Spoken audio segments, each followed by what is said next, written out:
Vande Mataram, my dear student. Today we have to start chapter number 8 and 9. Revision. Exercise. Question first. Fill the missing word in the blank spaces in the following statements. तो अब हमको filling the blanks देखने की है. तो first filling the blanks देखेंगे. A wind is blank air. तो उसका आंसर क्या आएगा? Moving. Wind is moving air. B winds are generated due to blank heating on the earth. तो उसका आंसर क्या आएगा? uneven. Winds are generated due to uneven heating on the earth. C. Near the earth's surface, blank air rises up, whereas blank air comes down. तो क्या आएगा? First filling the blanks में warm, second filling the blanks में cooler. तो near the earth surface warm air is rise up. Warm air जो होती है वो राइजेस अप होती है, whereas cooler air comes down. D. Air moves from a region of blank pressure to a region of blank pressure. तो क्या आएगा? First filling the blanks में हाई, दूसरी फिलिंग द ब्लैंक्स में low. Air moves from a region of high pressure to a region of low pressure. Second question. Suggest two methods to find out wind direction at a given place. अब उसका answer देखेंगे. The following methods can be use to get the direction of wind. तो उसमें first point देखेंगे. Take some fine and lighter sand in your hand and slowly slip it of.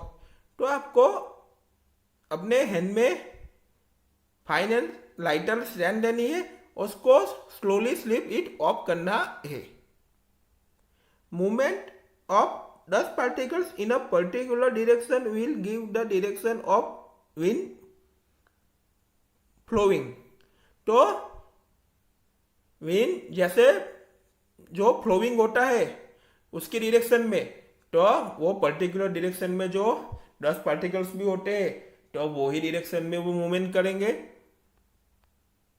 Second point देखेंगे. Fly a kite in the direction the kite flies shall be the wind direction.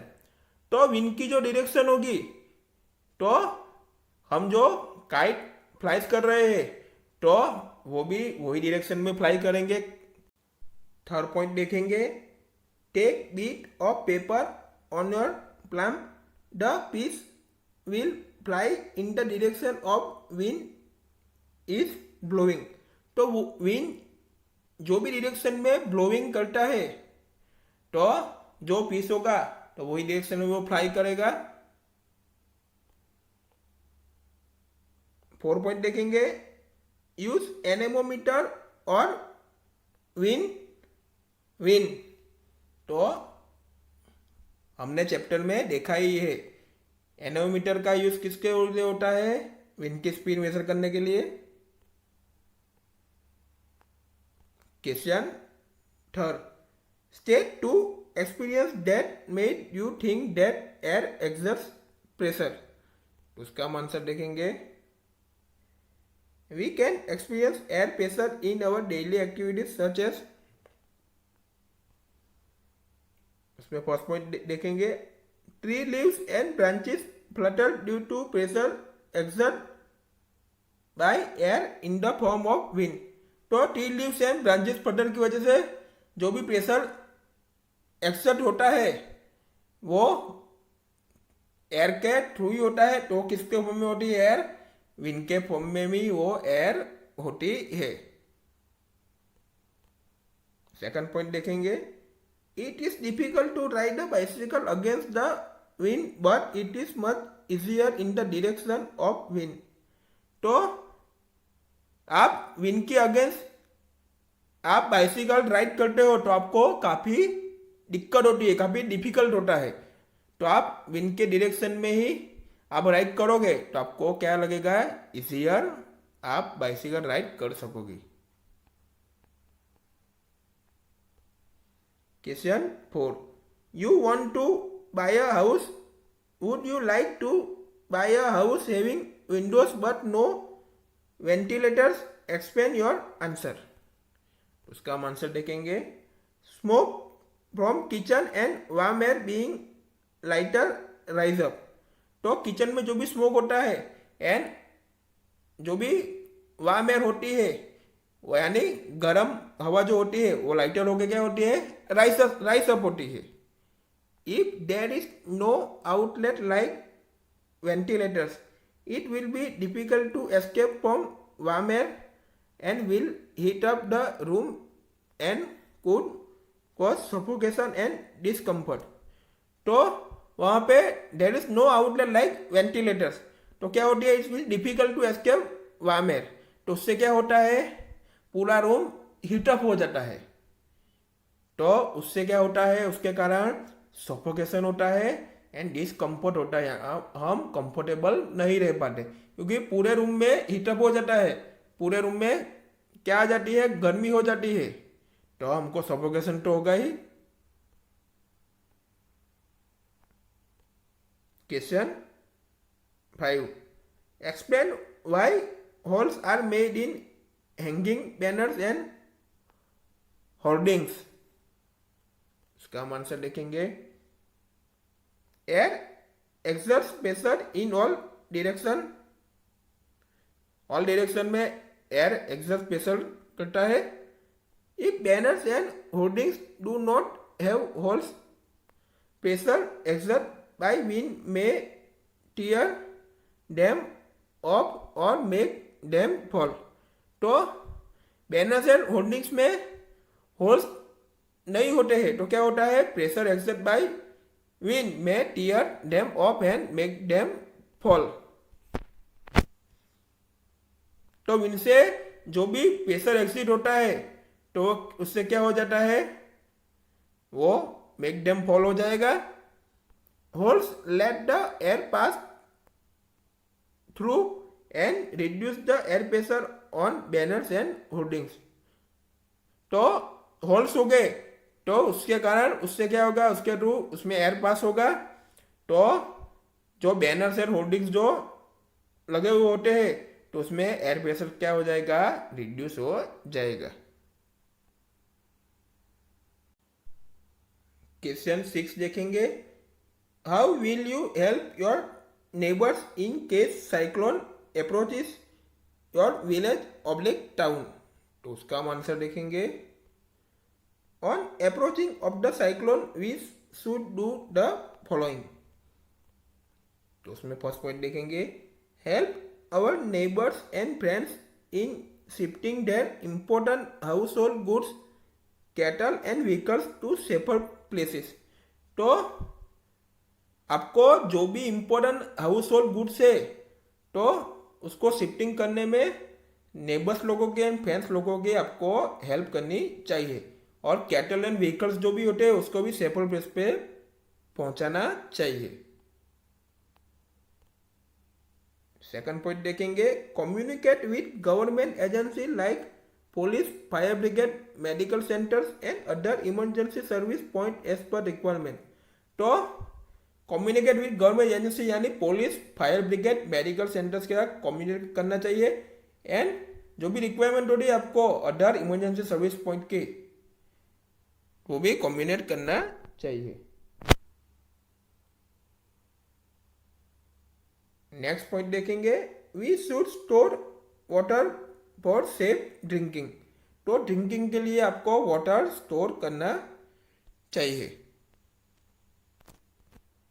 Next point देखेंगे, we should avoid driving roads nearby flood hit area. के जो भी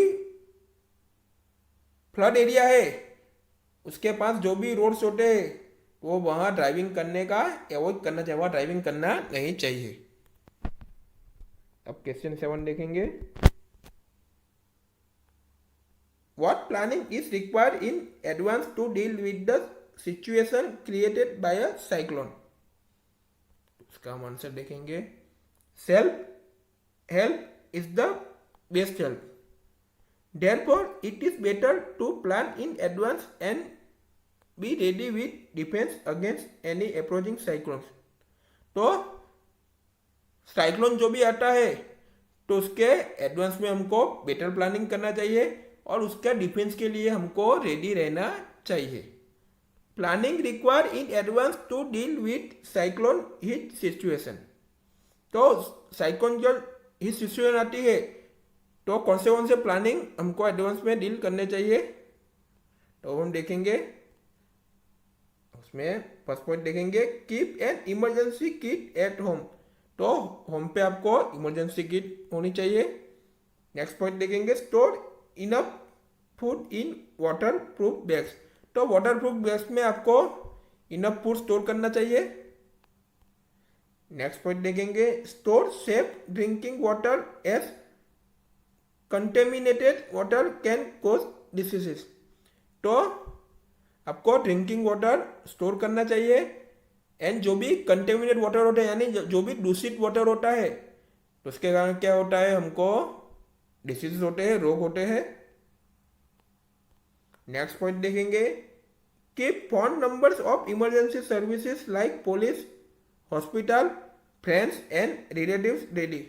तो आपके पास emergency service के सब number होने चाहिए, पुलिस के, हॉस्पिटल के, फ्रेंड्स के, आपके जो भी रिलेटिव्स होते हैं वो सबके नंबर होने चाहिए। और नेक्स्ट पॉइंट देखेंगे, make necessary arrangements to ship the essential household goods, domestic animals and vehicles etcetera to safer places.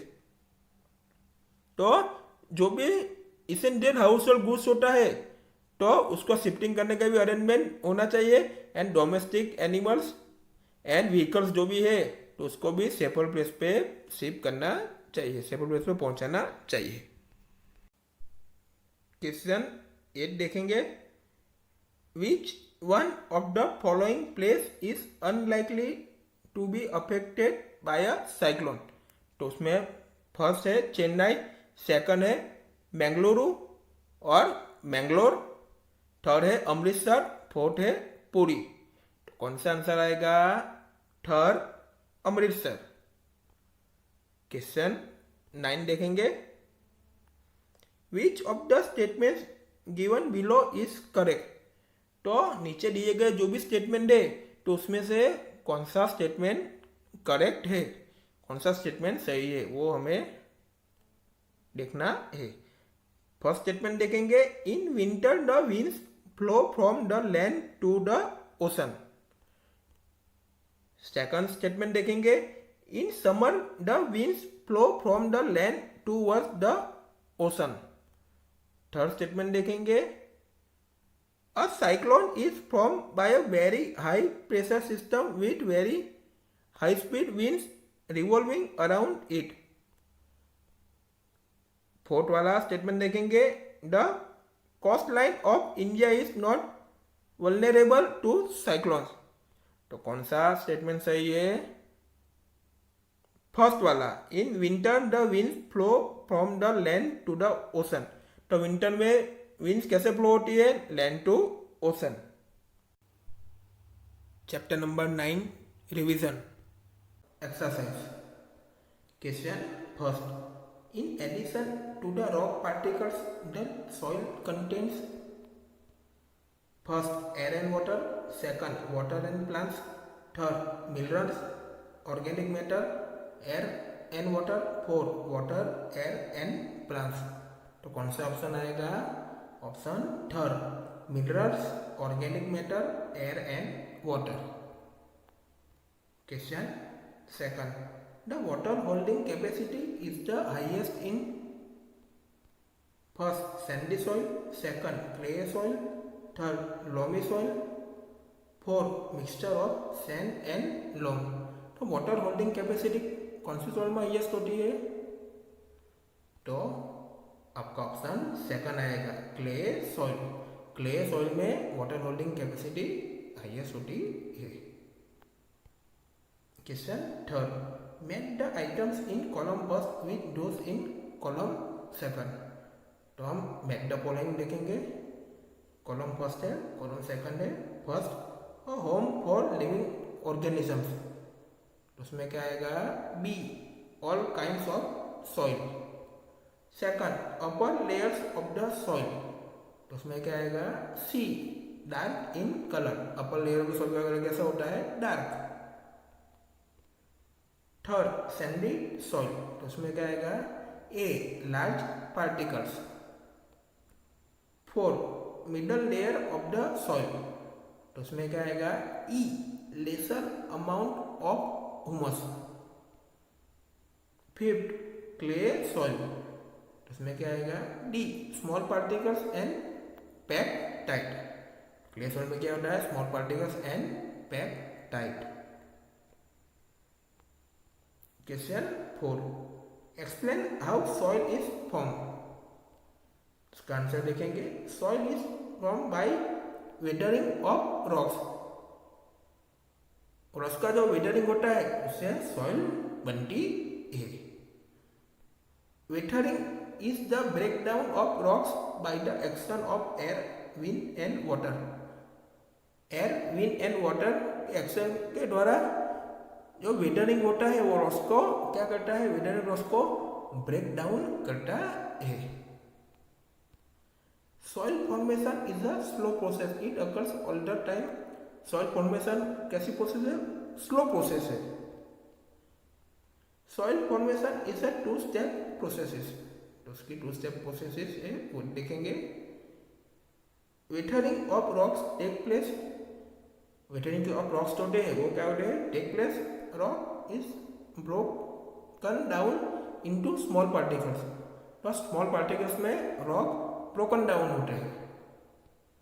Second देखेंगे इसमें, this small particles mix with humus and from soil, तो small particles में क्या mix होता है? Humus, और क्या बनता है? सॉइल बनता है।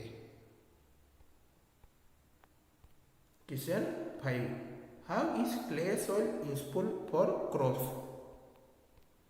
Clay soil is rich in humus and very fertile, so it is suitable for growing cereals like wheat and gram. Such soil is good at retaining water. तो क्ले सॉइल में humus rich होता है और वो कैसी होती है? Very fertile होती है। तो व्हीट एंड ग्राम के लिए वो क्या है? उसमें उसका ग्रो प्रॉपर तरीके से होता है, तो वो व्हीट एंड ग्राम के लिए, ग्रोइंग के लिए वो सूटेबल है। तो सच सॉइल जो होती है उसमें वाटर रिटेनिंग कैसा होता है? गुड होता है, अच्छा होता है।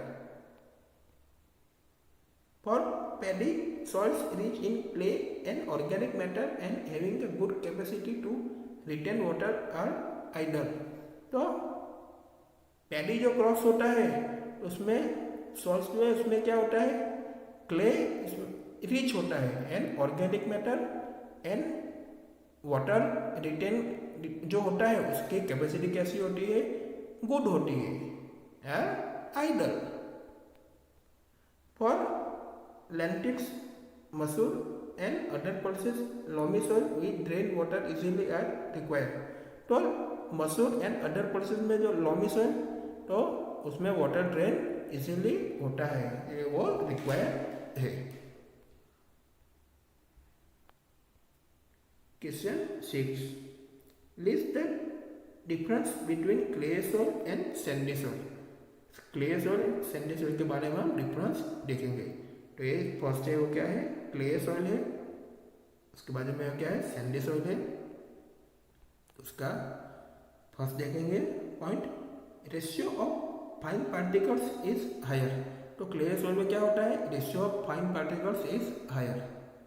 तो सैंडी सॉइल में देखेंगे ratio of large particles is higher. तो क्ले सॉइल में क्या है?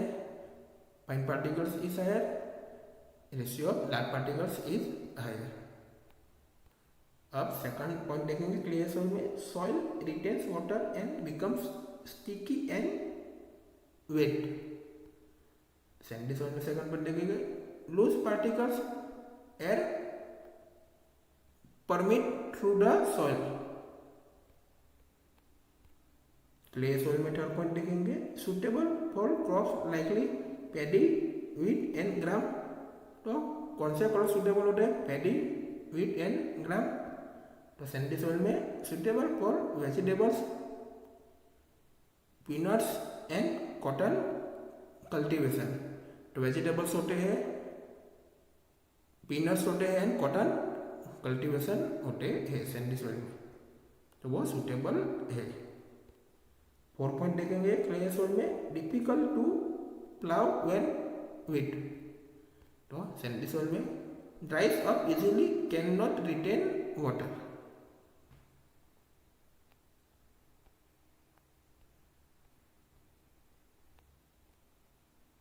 Question 7, sketch the cross section of soil and label the various layer। तो उसका हम आंसर देखेंगे, a vertical section through different layers of the soil is called the soil profile। तो soil profile किसको कहते हैं, वर्टिकल सेक्शन के through soil का जो डिफरेंट लेयर होता है तो उसको सॉइल प्रोफाइल कहते हैं। Each layer differs in feel यानी texture, colour, depth and chemical composition. तो इस लेयर में क्या होता है, texture, colour, depth and chemical composition जो होता है वो क्या होता है, डिफर्स होता है। This layers are referred to as horizons. तो दिस लेयर को कैसे रिफर्स किया जाता है, हॉरिजॉन से। अब आगे हम देखेंगे, the upper most horizon is generally dark in colour as it is rich in humus and minerals। तो अपर मोस्ट हॉरिजॉन है तो कलर में जनरली कैसा होता है, डार्क होता है, तो उसमें हुमस एंड मिनरल्स रिच होते हैं। The humus makes the soil fertile and provides nutrients to growing plants. तो हुमस सॉइल को क्या करता है, फर्टाइल बनाता है, एंकरा प्रोवाइड करता है, प्लांट्स का ग्रोइंग के लिए न्यूट्रिएंट्स प्रोवाइड करता है। This layer is generally soft, porous and can retain more water। तो इस लेयर जो है कैसा है, सॉफ्ट है, पोरस है एंड रिटेन मोर वाटर है। It is called the top soil और द ए हॉरिजॉन। उसको क्या कहते हैं, टॉप सॉइल भी कहते हैं और उसको दूसरा क्या कहते हैं, ए हॉरिजॉन भी कहते हैं। आगे देखेंगे, the next layer has the lesser amount of humus but more of minerals.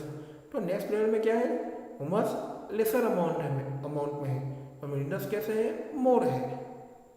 This layer is generally harder and more compact and is called the B horizon और the middle layer.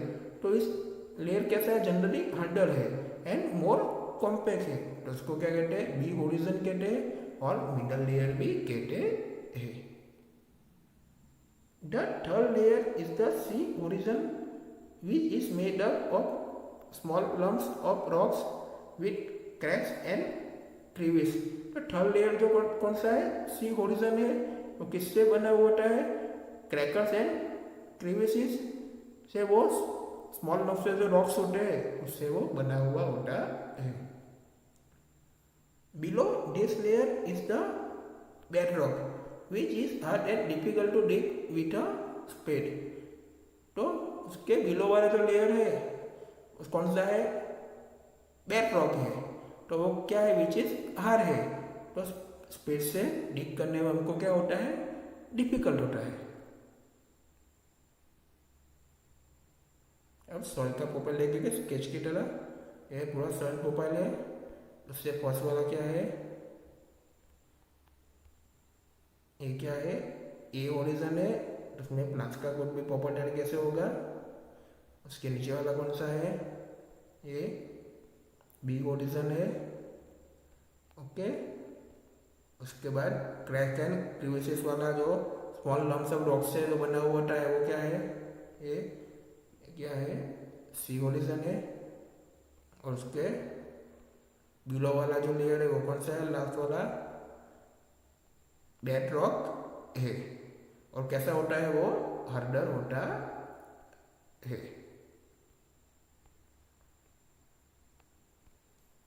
Question 8, Rajiya conduct an experiment in the field related to the rate of percolation.